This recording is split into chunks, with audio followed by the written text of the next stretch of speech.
Hello and welcome to the Middle East Forum's webinar series, Israel Insider with Ashley Perry. I'm Stacey Roman and I will be moderating this discussion today. We're pleased to have Mr. Ashley Perry, advisor to the Middle East Forum's Israel office, join us here each Wednesday at 3 p.m. Eastern to update us on all the events going on in Israel. Mr. Perry will be giving us a briefing on current Israeli affairs for 15 minutes and open it up for questions. Should you wish to ask a question, please use the Q&A box located at the bottom of your screen to type out your question. Now, with no further ado, I'll turn the discussion over to Mr. Ashley Perry. Thank you very much, Stacey, and good evening. As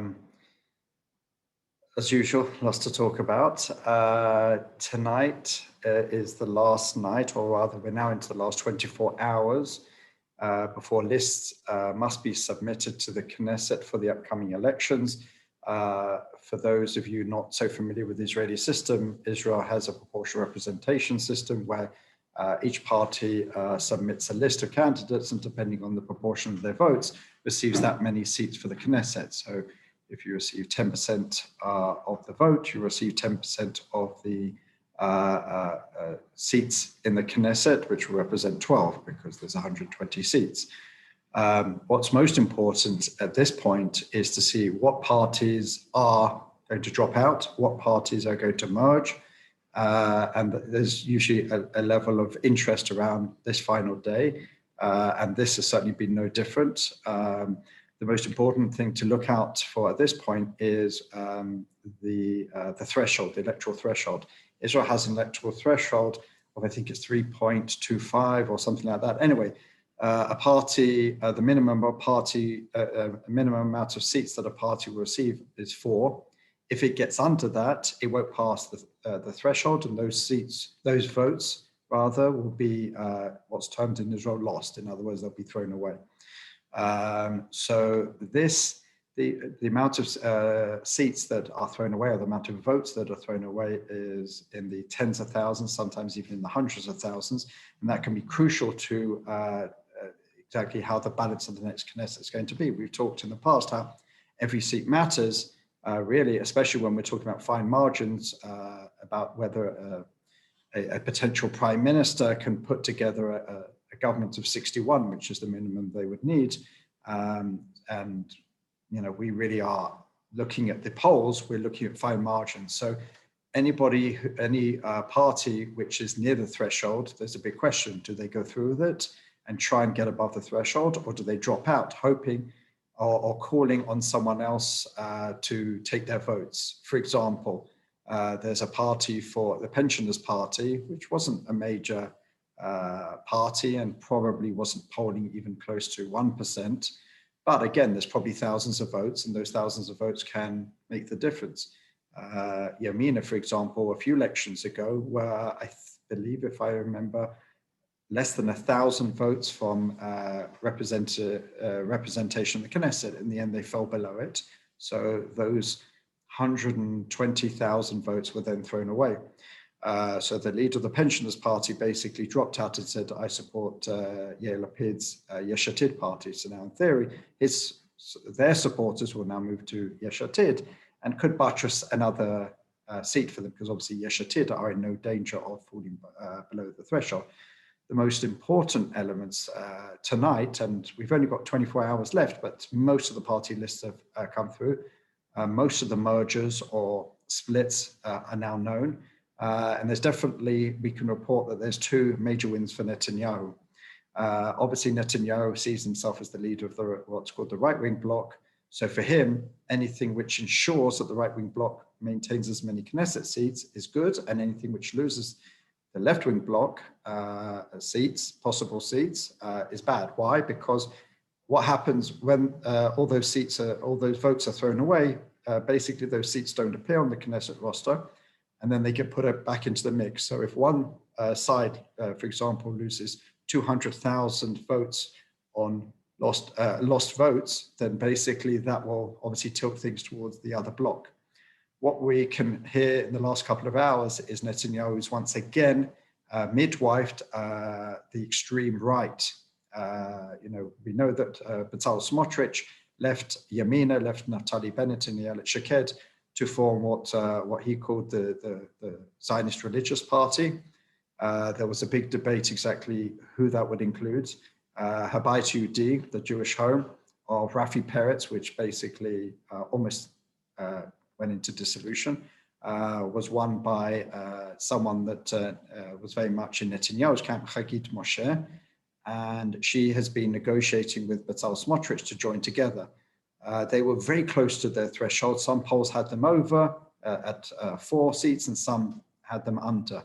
What they managed to do, and Netanyahu again is seen as he was in the past, is seen very much as the person who made this deal. They brought in Itamar Ben-Gvir of Otzma Yehudit, the Jewish Strength Party, which is a far-right, extreme far-right party, which actually even merged with another far-right party called Noam. And together they've now joined with Bezalel Smotrich and Hagit Moshe. Now the theory is that together they are expected to get, let's say, much closer to the 4 seats. If those 4 seats occur, then that's a big win for Netanyahu, and definitely this merger makes that more likely. Running together, probably none of them would get in, and there would be tens of thousands of seats wasted on the right wing. So that's definitely a win for Netanyahu, and Netanyahu's even promised certain things like putting one of the members of that party on a spot in his party list, in the Likud party list. He's done that again. Is that fair? Is that moral? That's a whole question, but it's legal.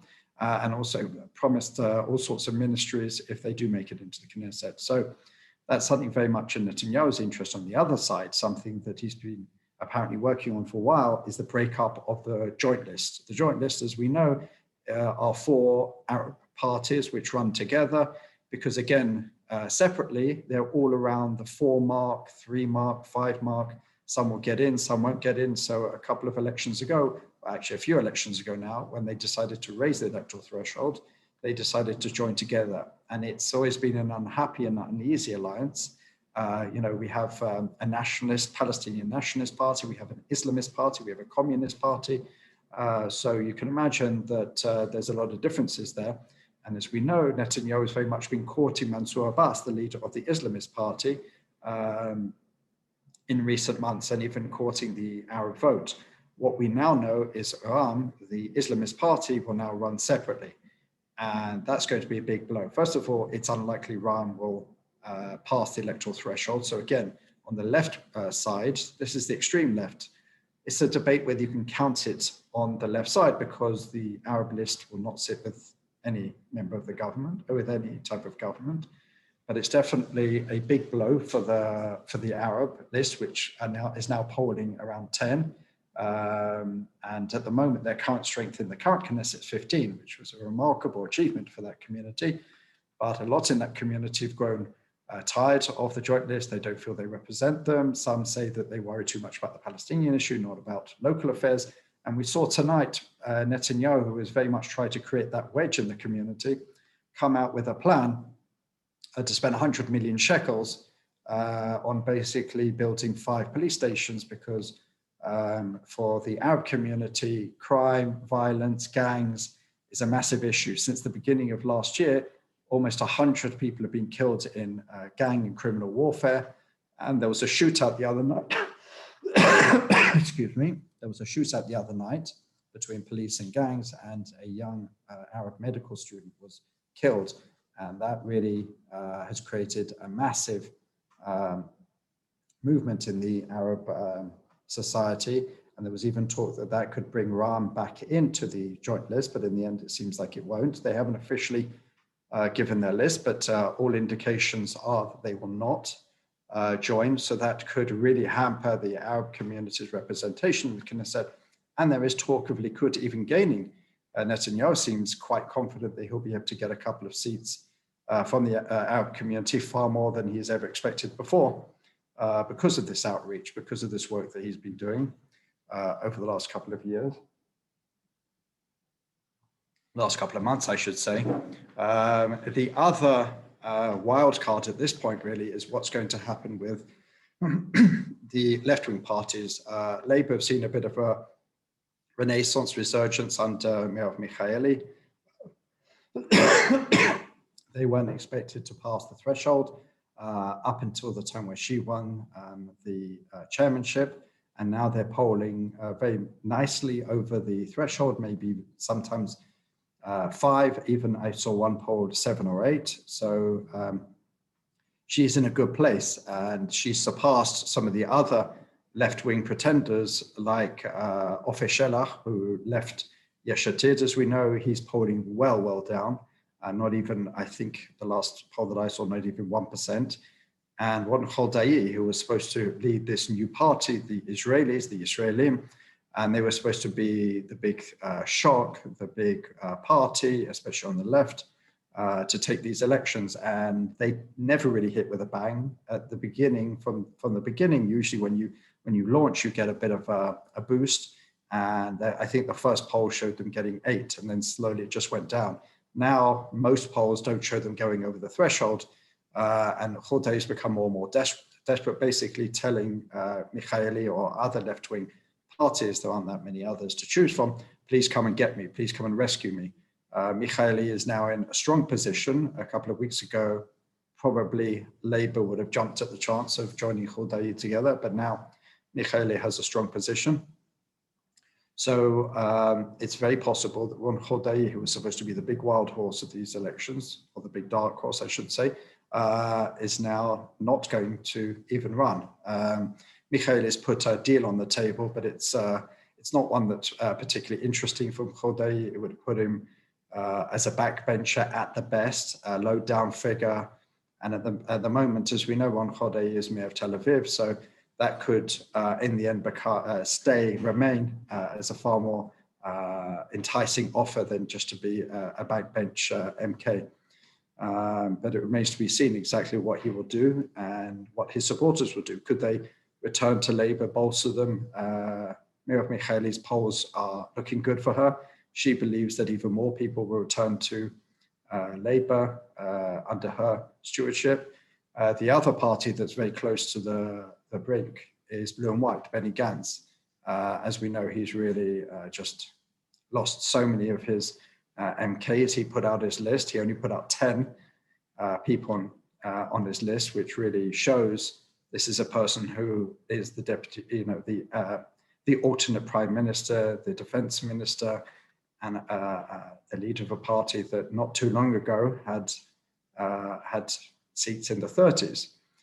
So it's a great fall from grace. A lot of people are questioning why he should even be in the race and called him to quit. Tonight he took to the airwaves. He went on the TV channels to basically say he's going to be around Israeli politics for 10 years. That remains to be seen. That's in the hands of the voters, but that's another party that's very close to the threshold. But the numbers, the recent polls that we've had are very interesting, because on the right side, or let's say the right-wing religious, at the moment we have Netanyahu who's polling pretty consistently around 30. We see the two ultra-Orthodox parties around 8 each.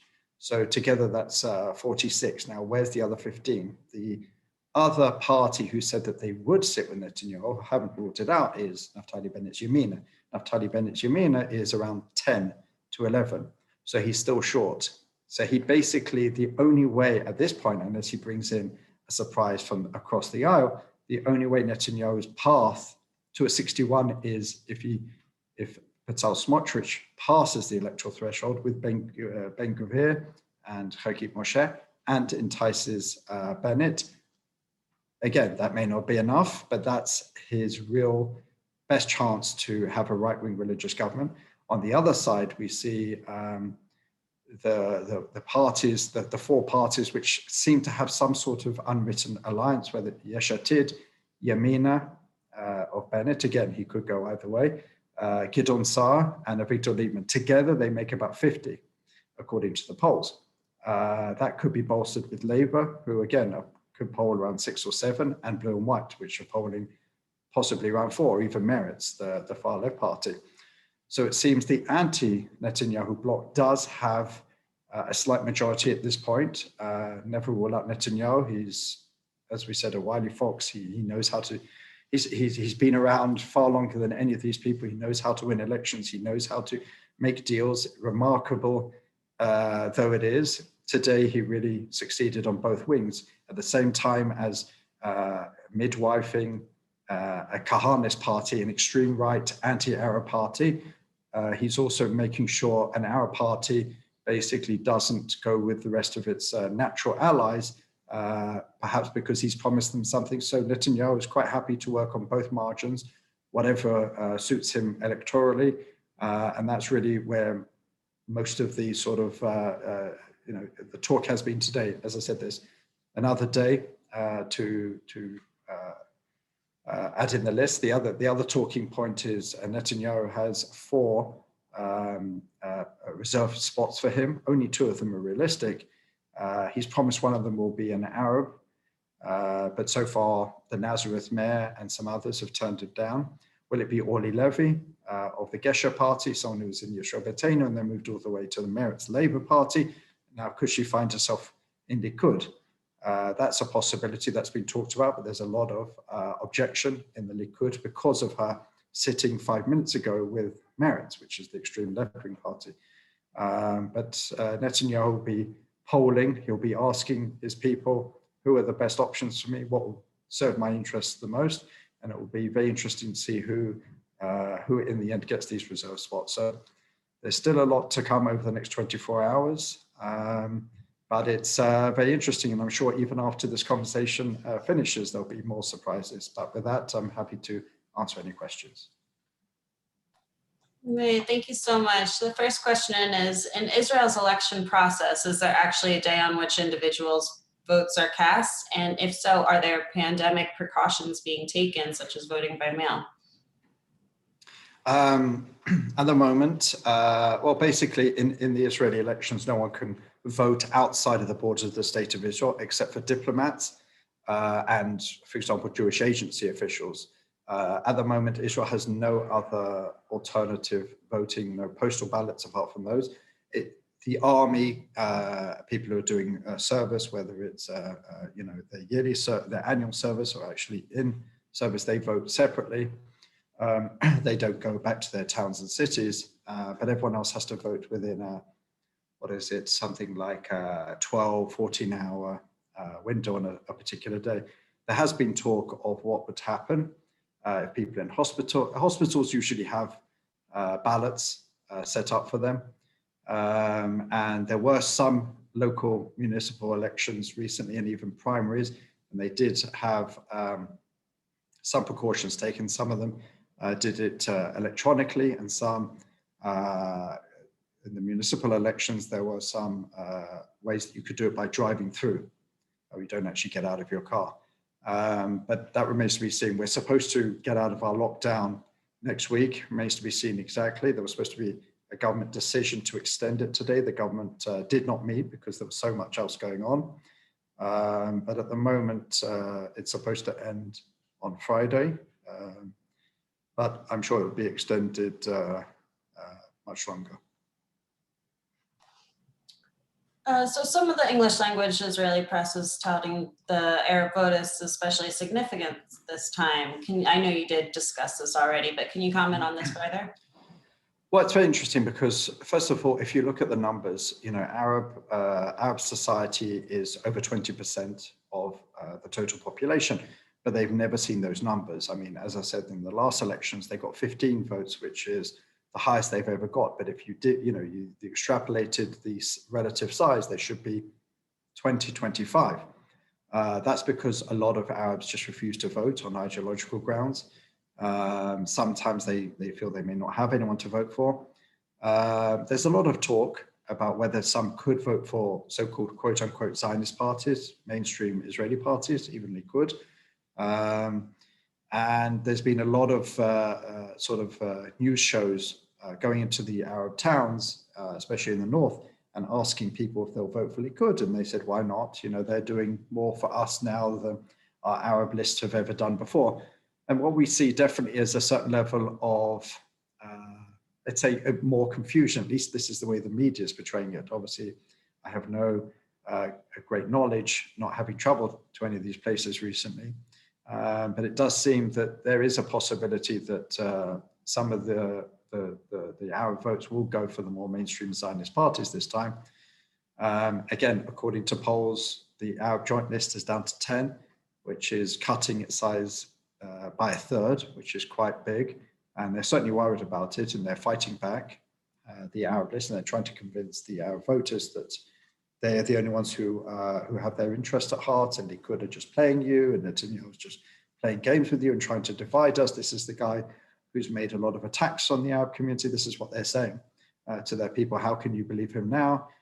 Even Avitor Liman came out with a quip when it was decided Ram will not run with the joint list. He said, well, the strategic campaign manager of the Arab community, it seems, is Netanyahu, because he, as I said, he seemed to be very much behind this.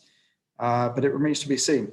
Likud have claimed to have done polling and say that they've got a few seats from the Arab community. Obviously, we don't know that for sure, but that's what they're claiming. But only after the elections take place, we'll know the truth. Thank you. And can you please explain further the votes thrown away? It sounds like some votes are being wasted. Is this kind of like voting for a third party in the United States with the Electoral College? No, actually, in the American system or the British system or the Canadian system, far more votes get thrown away. In Israel, very few votes get thrown away, because if you're in a constituency in the States, in Canada, in Britain, you vote for the losing party, your vote is then meaningless. If you are in a blue state and you vote Republican or vice versa, your votes are basically wasted. They're thrown away, they have no meaning. In Israel, the overwhelming majority of votes count, because if you vote for one of the parties which is over the threshold, which is the overwhelming majority, your vote will count.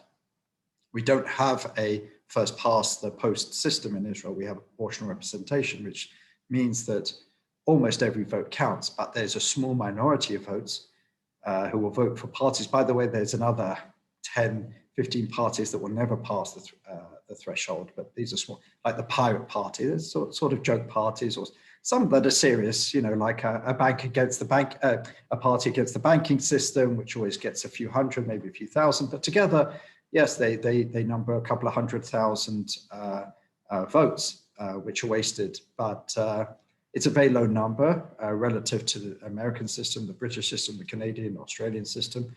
But it, in a system where every vote counts, and that can be the difference between forming a government and not forming government, these votes are very important. And that's why Netanyahu spent so much time trying to ensure the right mergers, the right parties drop out, the right parties come together, et cetera, et cetera.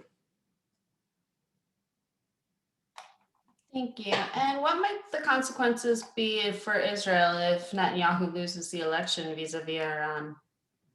Vis-a-vis Iran? Not much vis-a-vis Iran. Most Israelis, left, right, center, have the same view on Iran. If it's going to be Gideon Saar, Yair Lapid, even Benny Gantz. Obviously, Benny Gantz will not be the next prime minister, but none of them have markedly different views. They all are avidly against the JCPOA, the Iran nuclear agreement. They're against Iran having any particular path to nuclear weapons. So there'll be very little difference on that strategically. Definitely, Iran is very much the focus of Netanyahu and has been for many years. And he puts it as number one on his strategic threats list. But I think that would probably be true of most other senior Israeli politicians, and certainly at the highest levels of the security establishment. Sorry.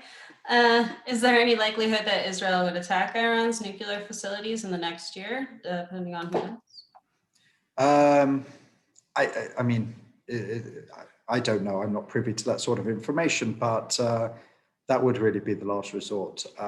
We did have Energy Minister Steinitz come out and said he doesn't envision any possibility the Americans will ever attack Iran, even though the Americans have long said, whether it's Democrats or Republicans, that everything remains, all options remain on the table. And Israel certainly ensured that it has that option. But whether it uses it will all depend exactly what happens over the next few months regarding the future of the JCPOA. So one of our viewers writes, I realize that Saar is in the anti-Bibi camp. Is there any chance that he, in essence being a rightist, that Saar might swing and join a right-wing coalition under Netanyahu?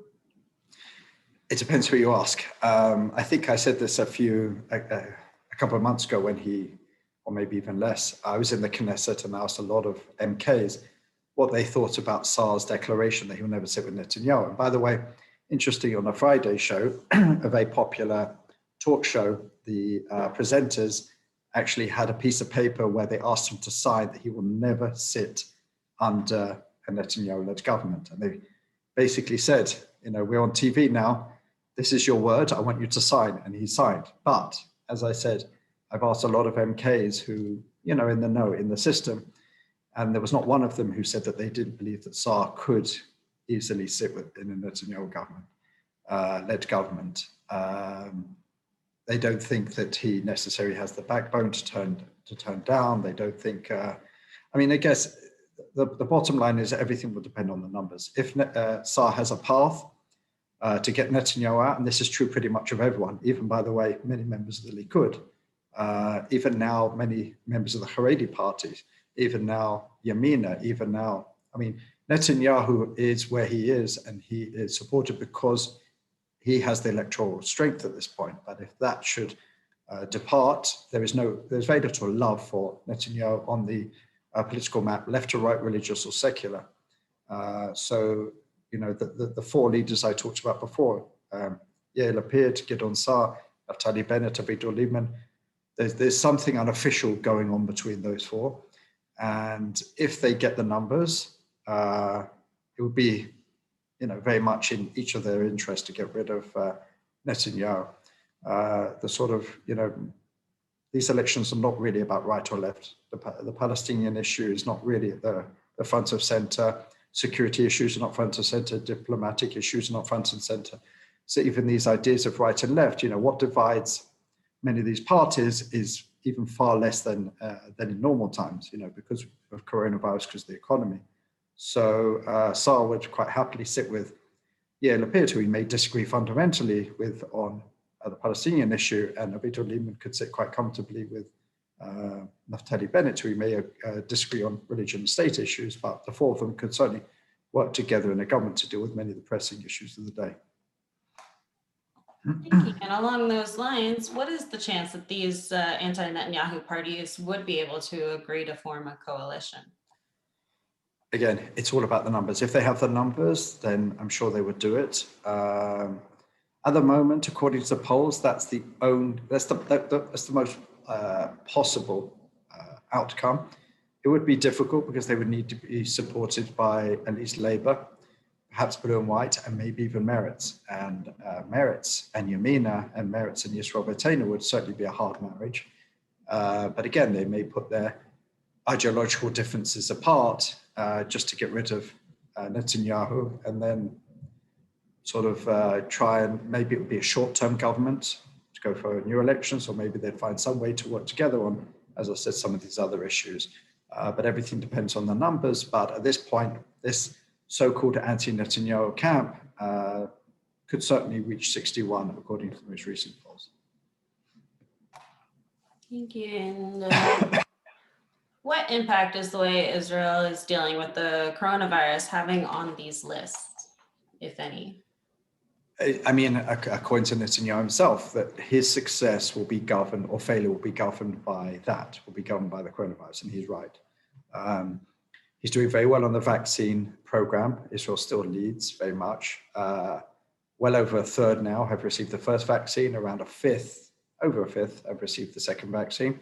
But now the numbers are trailing off. We're probably the only country in the world now where the vaccine centers are becoming empty. We have more vaccines than people who want to be vaccinated. They have lowered the age to anyone can get it now over the age of 16. That was a decision made a few hours ago. So anyone over the age of 16 can go and get a vaccine. But the fact is that there seems to be a lowering of interest in the vaccine, which is quite remarkable when the whole world is fighting over vaccines. So that's putting a little bit of a dent in the enthusiasm. On the economy, tens of thousands are losing their jobs. The longer the lockdown lasts, the more businesses will close, the more self-employed people will lose their livelihood, et cetera, et cetera. So these are things that certainly will worry Netanyahu. But what he's hoping for is that there'll be enough reduction in the numbers thanks to the lockdown and the vaccination program that that he'll be able to go and open up the economy, open up life, as he calls it, to some semblance of normalcy enough ahead of the elections where there'll be an optimism around, and obviously optimism in a country is very good for the incumbent. So that's what he's very much playing for. And again, we'll see, because the numbers are not coming down, the number of infections, the number of ill people, the number of people who are dying, despite the fact that Israel is leading in the vaccine program, largely because of the variants, the mutations, the British, the South African, etc. That's what people are blaming it on. But Netanyahu certainly has a lot to gain by making sure that things do open up. And we'll have to see. As we talked a little bit last week, the ultra-Orthodox issue is becoming a massive issue. And they are Netanyahu's closest ally. Some people are saying that the ultra-Orthodox could lose this elections for Netanyahu. At the moment, we're not seeing that necessarily in the polls, but a lot could still happen with a couple of months to go.